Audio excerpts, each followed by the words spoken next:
للأسف الشديد ناس كتيرة مش عارفة إنه ال HIV أو فيروس الإيدز موجود في مصر، مش كتير زي دول تانية، لكن موجود وأكتر مما نتوقع بشويتين 3، 4.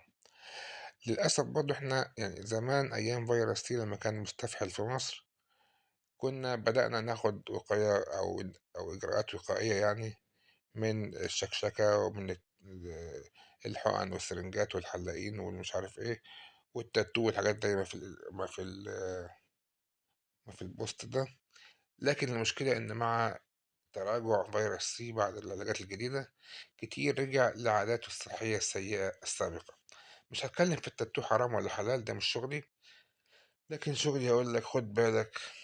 وما تخلّيش حد أو يعني مواضيع الشكشكة وإن حد يعمل لك أي طريقة في دخول أو خروج دم من جسمك، لازم تكون تحت إشراف طبي أو تحت تعقيم كامل، لإن فيروس الإيدز فيروس شرس جدًا وغلس جدًا ومشاكله كتيرة جدًا على الصحة، وطبعًا بيتنقل من الزوج لزوجته ومن الزوجة لزوجها، فكمان بتأذي أهل بيتك، ولغاية دلوقتي ما لوش علاج نهائي يعني. طبعًا ليه أدوية بتقلل شوية من تأثيره، لكن في الآخر